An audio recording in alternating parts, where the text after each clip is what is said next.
In the winter of 1980, a woman was stabbed to death inside the small Melbourne bookshop where she lived with her 2 young sons. No one was ever caught. Her name was Maria James, and her killer did not walk free because there were no clues. He walked free because, one by one, the clues were lost. Days before she died, her son told her something terrible about a man the family trusted, and Maria set out to confront him. Then the bloodied evidence from the scene vanished from police storage, and the one piece of DNA that should have ended this case, decades later, turned out to have been taken from the wrong object entirely. This is the story of a murder that was, in the most literal sense, lost in the files.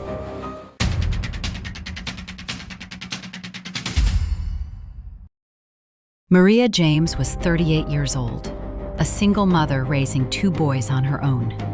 She ran a second-hand bookshop on High Street in Thornbury, a working-class suburb in Melbourne's north, and she lived in the rooms behind and above it. The shop was her livelihood and her home at once. By every account, she was warm, hardworking, and fiercely devoted to her sons, one of whom, Adam, had cerebral palsy and Tourette's syndrome and needed her care. She was the kind of person a neighborhood knows, the woman behind the counter who remembered what you were reading. On the 17th of June, 1980, that ordinary life ended in a way no one who knew her could have imagined. And the search for who did it would expose, over the next 4 decades, not just a killer who got away, but a system that let him. It was a winter Tuesday. That afternoon, Maria made a phone call. She told the person on the other end that there was someone in the shop and that she would call them back. She never did. When her ex-husband arrived a short time later, he found her dead in the back of the bookshop. She had been attacked with a knife from her own kitchen and stabbed many times. It has to be said plainly, and only once. The violence done to her was extreme, the act of someone in a rage. There were no easy answers at the scene. No witness who saw the killer come or go. A busy shop front on a main road in the middle of the day, and somehow a person had walked in, killed her, and walked back out into an ordinary afternoon, unseen. From the very first hours, this was a case that should have been solvable, and wasn't. To understand where the investigation went, you have to know what had happened in the days just before. Maria's son Adam had disclosed to her that he was being abused by the family's parish priest. This is a painful and serious thing, and it matters to the case for one reason only: it gave Maria a reason to act. According to accounts that emerged over the years, she had decided to confront the priest about what her son had told her, and was preparing to do exactly that around the time she was killed. It is crucial to be careful here. Over the decades, clergy connected to that parish have been raised as persons of interest. But it must be said clearly, no one, priest or otherwise, has ever been charged with the murder of Maria James. What the disclosure did was point the investigation toward a world the police of 1980 were not prepared to look squarely at. And it is one of several threads that were never fully pulled. And then there is the evidence. In any murder, the physical evidence is supposed to be the one thing that does not lie, the silent witness that waits however long it takes for the science to catch up. In the case of Maria James, that promise was broken. Items taken from the scene, including bloodied material that could one day have carried the killer's DNA, were not preserved the way they should have been. Over the years, key exhibits went missing from police storage altogether. Things that should have been locked away as sacred were simply somewhere along the line, gone. Think about what that means. A family waits decades for an answer the evidence might hold. The science finally arrives that could read it. And the evidence is not there to be read, because the system that was supposed to guard it did not. The killer did not destroy this case on his own. He had help, the slow, bureaucratic kind. A coronial inquest in 1982 returned an open finding. The legal way of saying the truth could not be established. And then the case did what so many do. It went cold. Years became decades. Maria's sons grew up in the long shadow of their mother's unsolved murder, carrying not just grief, but the particular torment of a question with no answer. The bookshop was gone. The detectives who first worked the case retired or died.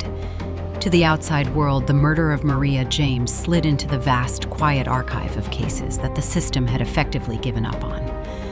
But her sons had not given up, and neither eventually had a journalist who would pick up the threads everyone else had dropped and start, carefully, to pull.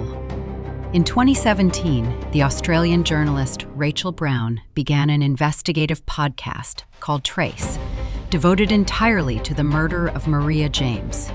It was the kind of slow, obsessive reporting a cold case needs, and almost never gets. Brown and the James family went back through everything: the old statements, the lost exhibits, the science that had been done and the science that had been bungled. And in doing so, they did not just retell the story, they cracked it open. New witnesses came forward. Old assumptions fell apart. The reporting put enough pressure on the case that the authorities could no longer leave it in the archive. Maria's son Mark applied to have the coronial inquest reopened, decades after the first one had failed to find an answer. And when it was, in 2021, it would surface a single fact so absurd, so quietly devastating, that it reframed everything anyone thought they knew about why this murder had never been solved. For years, investigators had a DNA profile they believed came from the crime scene, a genetic fingerprint of a man recovered from a pillow slip at the scene. That profile had been used, in effect, to rule people out. If your DNA didn't match it, you were not the killer. It was treated as bedrock. The reopened inquest established that the profile had been taken from the wrong pillow slip. It did not come from Maria James's murder scene at all. For years, one of the central pieces of forensic evidence in the case, the thing used to clear suspects, had belonged to a different matter entirely. Sit with how catastrophic that is. People who might have been the killer could have been waved past because their DNA did not match a sample that had nothing to do with the crime. An entire line of the investigation rested on a mix-up. It is the single clearest illustration of this episode's hardest truth. The murder of Maria James was not unsolvable. It was mishandled. The evidence was lost, mislabeled, and misread, and a family paid for those errors with 40 years of not knowing. So where does that leave the question everyone wants answered? Who killed Maria James? And here, more than anywhere, we have to be disciplined, because this is exactly the point where speculation does real harm. Over the years, the strongest scrutiny has fallen on clergy connected to the parish at the center of Adam's disclosure. One priest who was a person of interest was separately accused of abusing children and died years ago without ever being charged in connection with Maria's death. A second priest linked to the parish has also been named in coverage of the case. Both are now dead. But scrutiny is not proof, and a person of interest is not a defendant. No one has ever been charged with this murder. Whatever you may suspect, the honest, lawful statement of where this case stands is the same as it was in 1982. The killer of Maria James has never been identified and has never answered for it. The most we can say is that the people who might have known the most are now beyond the reach of any question. If there is a center of gravity in this story, it is not the killer. It is the two boys who were in that bookshop's world when their mother was taken from it, and who became the men who refused to let her be forgotten. Adam, who had disclosed the abuse as a child, lived with the double weight of what was done to him and the loss of the mother who believed him and tried to act.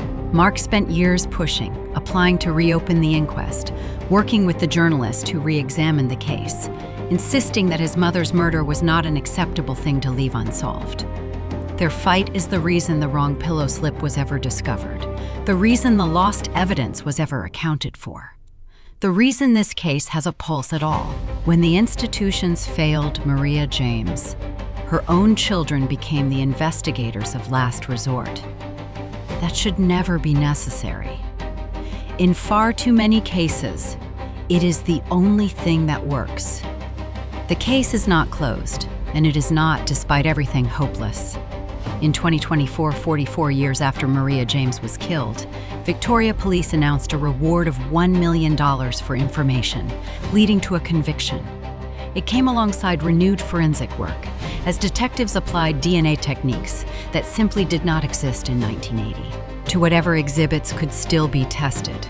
The very science that was once bungled has advanced to a point where even a fragment, even a trace, might finally speak. A $1 million reward is also a message that someone, somewhere, may still know something and that it is not too late to say it. That is the strange, suspended place this case lives in now. The evidence was lost, but not all of it. The decades have passed, but the people who loved Maria are still here, still asking. And somewhere out there, more than 4 decades on, is a person who walked out of a Thornbury bookshop on a winter afternoon and was never made to answer for what they left behind. It would be easy to file the murder of Maria James under tragedy and move on. A mother killed, a case gone cold, a family left grieving. But that framing lets the most important part off the hook, because this was not simply an unsolved crime. It was a solvable one, undone by the very system meant to solve it. The evidence that vanished from storage, the DNA taken from the wrong object and trusted for years, the disclosure that pointed somewhere uncomfortable and was not pursued with the force it deserved. Each of those was a choice, or a failure, made by people whose job was to find the truth. The killer got away once. The system let him get away again. Every year, the file sat untouched. And yet the last word does not belong to that failure. It belongs to 2 sons who would not let their mother become a number in an archive, and to a reward and a renewed search that say the door is still open. Maria James ran a shop full of other people's stories. Her own is still missing its final chapter. The case is still open, and the people who loved her are still waiting for the one fact that was lost to finally be found.